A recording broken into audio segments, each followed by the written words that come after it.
The following episode is brought to you by Poison City Brewing, proud makers of Durban Poison Cannabis Lager, the beer that invites you to live your poison.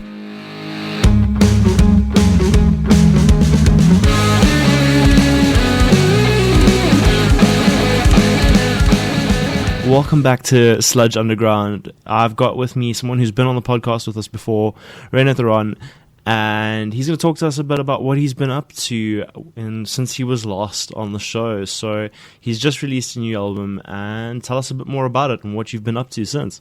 How's it going? Thank you for having me. And it has been a while since we last spoke. That was probably, I think by that point I was already talking about this album and the potential release of it. So yeah, it's been quite a process, but I'm happy it's out. It's called Howling Rush. Instrumental again, like my first one, but this time with a lot of guests. So it definitely brings a lot of color and dynamics to the album. So yeah, I'm very happy with the product. So this is an album that you've been working on for quite some time. Yeah, that's correct. All right, and in terms of like the guest work, in terms of who actually joined in on it, most of the ones that I heard, it seemed like it was purely just guitar work. Have you brought in other musicians as well? Yeah, well, so the main drummer on the album, barring one song, and the main bass player, they perform in my trio quite often with me. So if I do my solo stuff as a band, they're the guys that join me. That's Ron House and Ashwin Laljit. Ashwin also plays sax on the one song on the album. He's a phenomenal sax player. That's actually more his forte. But so yeah, he gets a nice taste on that. There's Nat and Ben from The Name on the Drum. They join me on the actual title track, Howling Rush, in which Nat plays drums on that. Ben a bit of electric guitar and some cool vocals. They harmonize very well as singers. Yeah, it's a long list. There's a real life guitar hero for me, Ross Tapson. He features on the one track along with Craig Borrell from Raptor Baby, who's a very new and good friend and also an amazing guitar player. So nervous that I'm going to miss someone. There's also Ryan Rudd from the States, who features on the one track Slow Burning Fire. He's also an ambient artist, writes some amazing music. His music's also featured on TV shows like Criminal Minds. Yeah, it's quite a lot. There's about 10 altogether. Then there's the producer of the album, Daniel Philogene. He also features as a guest musician under the pseudonym The Area Kid for the song Sparks, which a video artist for as well. There's also two former students of mine, music students, Sia Ngubo and Julian Lotard. Sia adds some bass in certain songs and Julian keys, both wonderful guys as well, and they just progress so well with the music. That's fantastic though, to have so many. Yeah. I can just imagine, like, I've been working on a couple of collaborations with people, and it's no easy task, getting musicians together, especially like over some form of distance. And the list that you've given is substantial. Like, it must have been quite a stressful thing to organize all of these guys together. You look, surprisingly not. As I say, two of them are regular bandmates that I saw a lot before the COVID-19 days. And Julian and Sia, I've also, I used to see them on quite a regular basis. Yeah, it is tricky though, finding space for all the people, and also just, I suppose, logistics and all that. But it was quite a long process, but I think it worked out better at the end. So yeah, I'm quite satisfied with how it came out. So as in terms of being stressful, not so much. So yeah, that's, like you were saying, a lot of work. And how long exactly has it taken you to release this? Because listening to it, you can hear that it's not very straightforward. It's not a very straightforward like musical composition. There's a lot of twists and bends, and I can only imagine that it takes quite a bit of time to craft and trying to also convey that idea to other musicians. How long have you been working on it altogether? Okay, so the last time we spoke, the last Sludge podcast, which we discussed earlier, and we said I think was about 2 years ago, the writing process was already going on. The recording process probably took around a year to complete. So that's already quite long for today's standards, I suppose. The writing as well, there's also a period where I had like a terrible writer's block, like a lot of ideas there, but just nothing could come to life. And then a little bit closer to just before we started the recording process, and even during that, it sort of opened up, and it's like just got flooded with ideas, which was another challenge of its own, because now it's trying to channel that into something workable. Well, I was about to say, like an influx of ideas can be just as detrimental as no ideas, because you just don't know where to start. Well, that's exactly the thing. It's like it was like this absolute lack of vision, and then all of a sudden, too much. Just boom, overwhelmed. Yeah. You wanted this to be over. Here you go. Like, yeah. But no, I was very lucky to have a very good producer working on the album. Yet again, Daniel Philogene, who features as the area kid in the one song. What worked with him is he's very straightforward. So he's got no problem like saying, "Hey, this sounds shit," or "This isn't working." So that definitely helped a lot to sort of filter a lot of ideas out, and to help me make decisions. So I'm very grateful for that. That worked out well. Yeah, no. At least like having that outside opinion of something you know you can trust. That makes a huge difference. Yeah, definitely. And for the honesty, the brutal honesty of it also helps a lot. So. I was actually just checking here, and yes, that episode where we initially interviewed you was 2 years ago.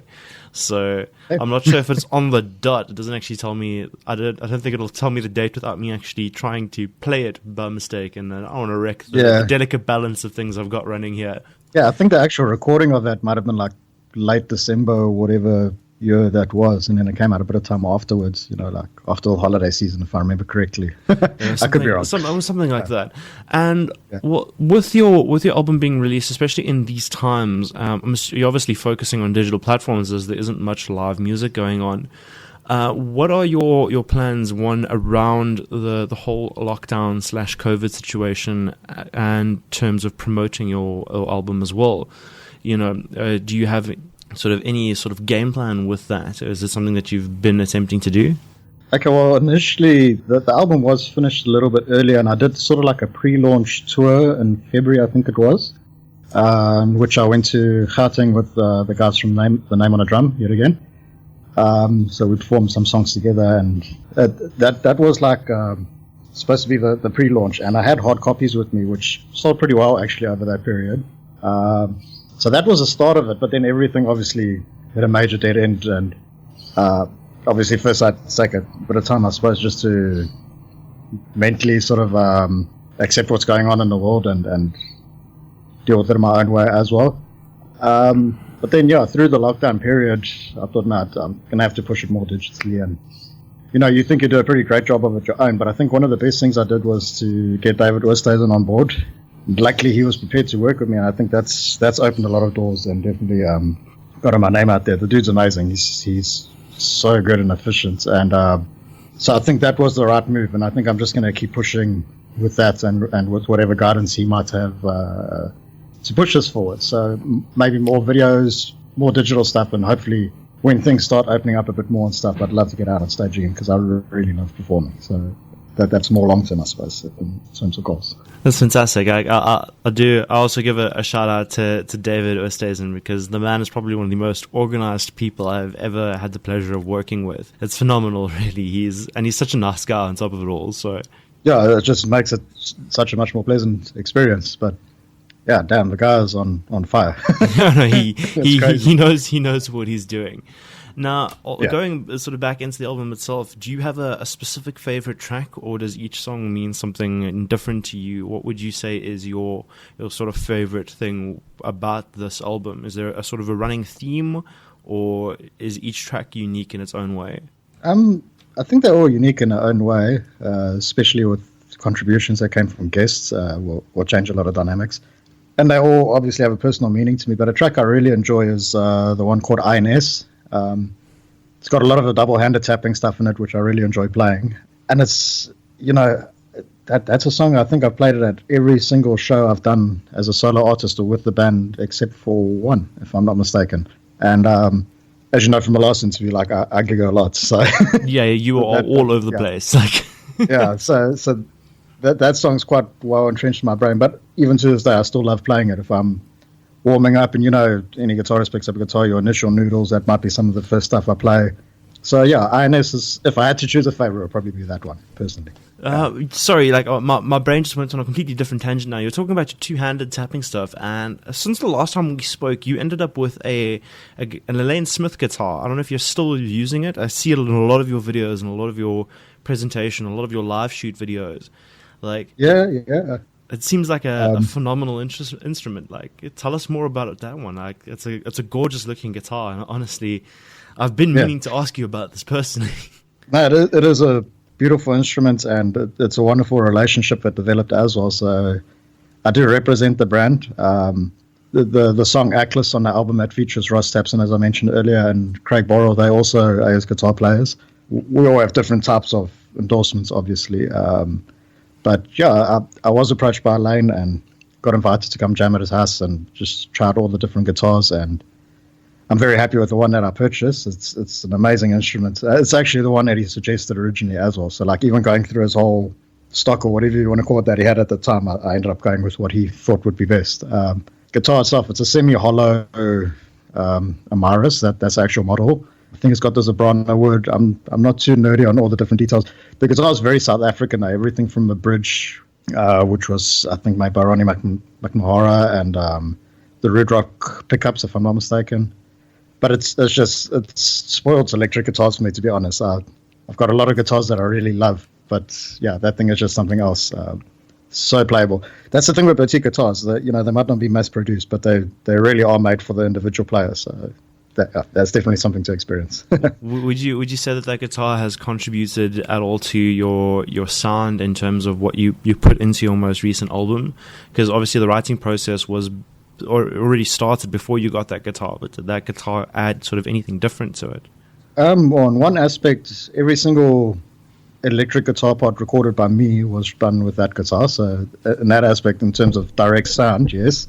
And yeah, comfortability obviously brings new ideas in your playing. It's also nice, having a uncomfortable guitar because it gets you to challenge yourself in different ways. But having a bit of comfortability could maybe loosen you up to take on things you maybe wouldn't do as easily before. So yeah, in that aspect, perhaps. That's fantastic. It's always nice to hear artists' different perspectives on what an instrument can actually contribute to a track or specifically inspire in a person.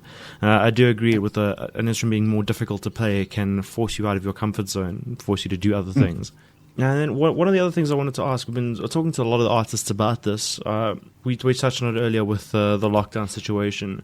What are your thoughts as to how this is going to impact the scene as it is now and in longer terms? Well, as it is now, I suppose it's pretty obvious. Everyone's gone more digital.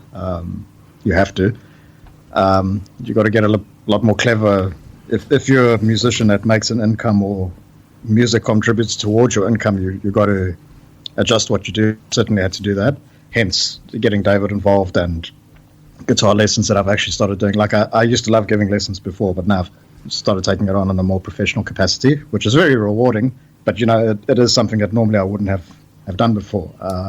In terms of long term, so yeah. But before I carry on with that, so a lot of people are taking that route, obviously. So I think the immediate thing is pretty obvious. Just go on Facebook and you'll see what guys and ladies are doing. But as in terms of long term, sure, I don't know. Live music could perhaps change. I really hope it doesn't, though, because I love, there's nothing nicer than a nice packed, sweaty show at the Winston at times. We've all experienced that and have some kind of love for that in some way. I don't know. Yeah, that's a tough question. I'm not sure how to answer it. I can just say I'm hopeful that things can go back to as close to normal as possible, I suppose. Hopefully in South Africa and Durban in particular, where I still in my heart believe we have a thriving scene, even though a lot of people might not agree with that. I think this could push people, as we spoke about the guitar, out of their comfort zone to try different things, to maybe promote events or artists or whatever in different ways. So hopefully something will come of that. Thinking of it in a more positive light. I'm hopeful. There's nothing wrong with it. There's nothing wrong with looking at it in a more positive light and hoping that there is some sort of positive outcome. So like I said, we've been talking to a lot of the artists about it, and there's a lot of mixed sort of opinions as to what is happening and what is going to happen. And it's very interesting to hear what different artists think about this. Now, while we were discussing that, you were mentioning something. You were going down a bit of a path with the lessons and how rewarding that can be. Oh, I love it. As I say, Julian and Sia that feature on the album, I suppose I shouldn't call them students because it wasn't like paid lessons. It was just we jammed together and they wanted to learn. But yeah, just seeing their progress already, I mean, they've become phenomenal and they got into a level that they can teach themselves. And in terms of giving lessons now in a more professional capacity, obviously it's nice to contribute to income, but it's also, I love seeing people progress with music and instruments. It's such a important part of life, whether you do it as a hobby or something more serious. So if I can bring joy to a person, or if I can share that with their family, like my one current student at the moment, a lot of his learning is to do because his daughter's getting very interested into singing, so he wants to share that with her. I think that's quite nice, you know. You always look for ways that you can perhaps connect with family or little ones or whatever. So I think that's, you know, if I can be helpful towards that in any way, that's awesome. I'm very happy with that. So yeah. It just generally shows like how passionate you are about music and how much you love what you do. Like it's always a trademark of someone who loves something that they do, that they're so willing to pass it on to the next person and to teach them. And in my opinion, you are one of the most humble guitarists out there and one of the most talented. Thank you. That's like, very, very kind compliment. Yeah, especially coming from you, because as I said, I'm a big fan of your playing, dude. So yeah. Thank you so much. But like, there's a lot of things that you do that I could not hope to at this point, where it completely blows my mind as to how you come up with ideas and whatnot.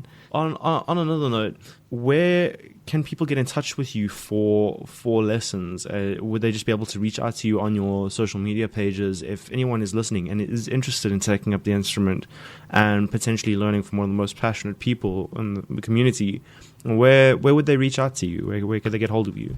Well, I've got adverts on both Facebook and Instagram, so I suppose that would be the easiest. All the details are on the posters. You can drop me a direct message on either channel, or my phone number is there, so if you're welcome to phone or drop a message as well. Yeah, check out my social media. You'll see a nice big poster with all the deets, and yeah, that will be cool. But this is a question we would have asked you in the beginning as well when we did our first episode with you. Maybe your opinion has changed slightly. Of what advice would you give to artists, especially now, starting out, when there are the world is the way that it is around us? What sort of suggestions would you give to them, or words of advice would you give to these guys? Okay, well, I've gotten this question in a slightly different form, where it's just like advice towards new artists, and I think the same thing applies regardless of what's happening with the world at the moment. So it's just, I think, just be smart. Also it depends what your goals are. So if your goals are small or just more directly to your playing, then learn, practice the boring stuff, put time into the tedious, boring stuff, that makes your fingers hurt. So that's more from a playing aspect. And if you are looking at perhaps getting a bit more professional or whatever, then just be smart. Don't jump at every first opportunity or first offer. I'm sure you as a musician know as well, we've all done that at some point, and it comes back to bite you on the arse. Yeah, so sometimes just take time to think about things. Don't just jump for every opportunity. Don't just take every show, or think of how it will benefit you in the long term. Benefit your music, benefit your brand, whatever it is you're going for. So yeah, be smart. Be smart with your money as well, if you are making any. Yeah, that's probably like some of the most logical advice I've actually ever heard on the show in the past, to be honest.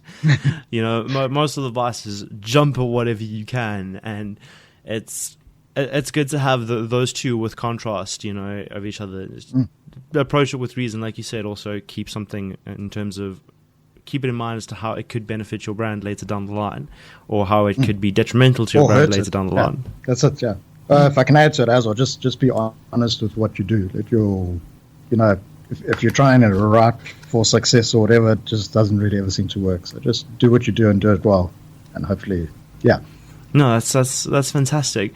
And where can people find your music? Obviously on all the platforms, and I'm assuming, but where specifically can people find this newest album as well?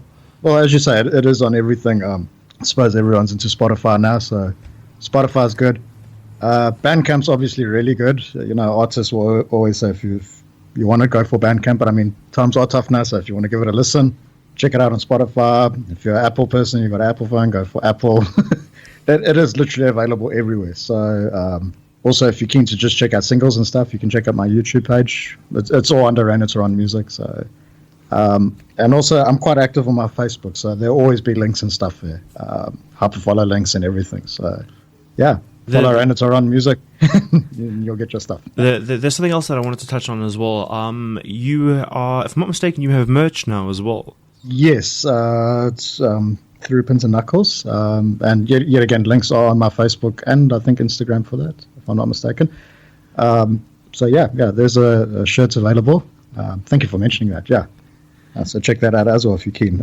It's a Howling Rush shirt, right? It's got a wolf on it, if I'm not mistaken. Yeah, directly linked to the album. Yeah, that's it. It was a cool looking shirt. I would suggest if anyone's listening to it, like go check it out. It looks really, really cool.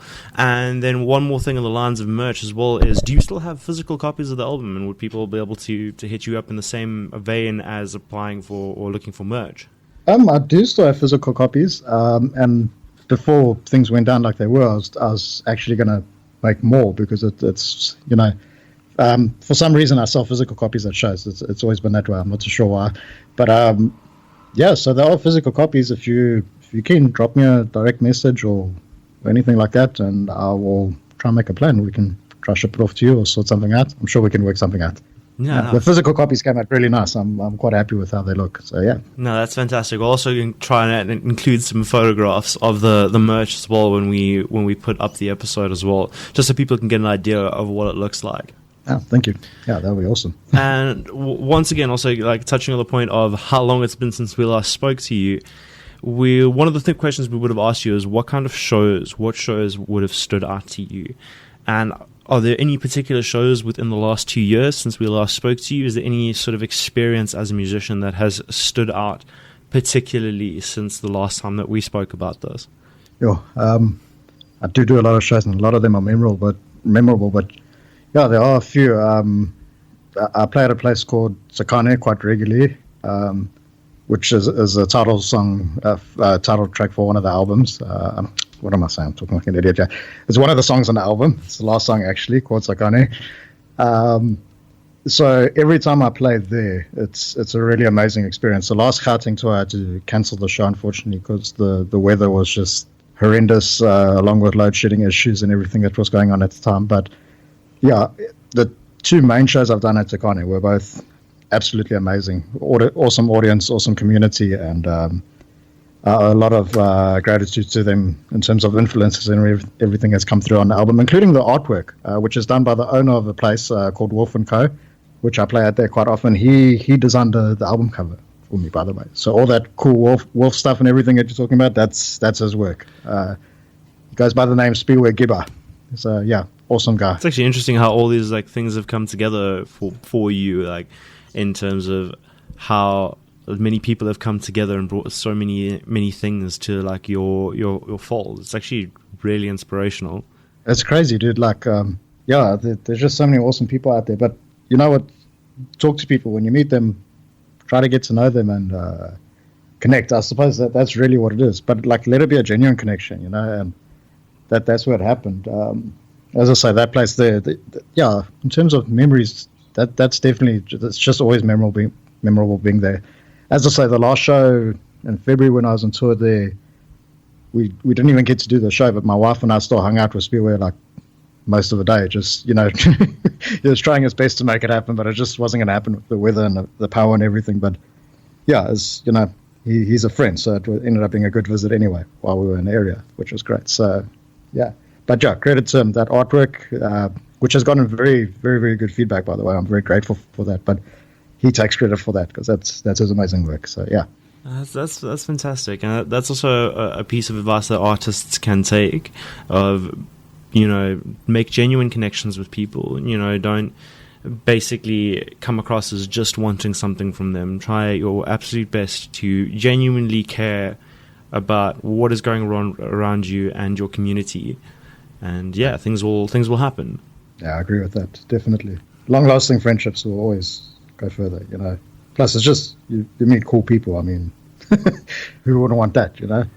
Yeah, it's an experience. I think there was something my uncle said to me back like when I just started doing music, and he hit me with this: doing live music is a gateway to adventure, whether you like it or not. You will meet the most interesting people, and you will do the most interesting things, and it will become normal. But it's something that stuck with me because I've met the most interesting people doing this, and I'm sure you can say the same as well. Yeah, no, definitely. I think anyone in the game must know. Whether you're doing it in a more professional capacity or not, you definitely meet some characters. But most of the time, they're absolutely amazing people. So yeah, for sure. In closing, is there any particular track from the album that you would like us to close on as would it be that track that you mentioned as the one that has a special place to you, or is there any other track that you would like to close out on for us to play out of this episode? I think perhaps Howling Rush. Really love how the song came out. It was quite a natural progress, and also having Nathaniel and Ben from The Name on the Drum on there. Can't credit them enough as the great musicians that they are, and also just awesome friends. It's one of those friendships that's also developed from this solo path that I've taken, and I think they just did such a great job on the song. So yeah, I think that would be a nice one to end it off with. Fantastic. And any shout outs whatsoever to anyone? Sure. My awesome wife for always being so supportive, especially what's been going down this last month or two would not have been possible without her support. And yeah, all the amazing guest artists, my family, you guys as well, especially for having me on the show again. This is absolutely amazing. I miss the rest of the gang, or Naz and all of them. So I'm on leave at the moment, so I'm like the designated. I've got the most free time out of everyone at this point. So it's cool, man. And then and of course David Oosthuizen for just making my life incredibly busy the last couple of weeks, but it's all worth it because it's just been super amazing. Yeah, I still have so many questions as to how the man is so on top of things, but I think I'm just going to observe and try and figure it out. Yeah, he's an enigma or something like that. It's crazy. There's not enough hours in a day. Ryno, thank you so much for having come back onto the show with us. It was a hell of a lot of fun talking to you about your new album, and honestly, I've been thoroughly enjoying it myself, and will continue to do so. All the best for the future, and we will probably have you on here again at some point down the line if you do anything interesting again. Yeah, thank you so much for having me, man. It's been amazing. No problem.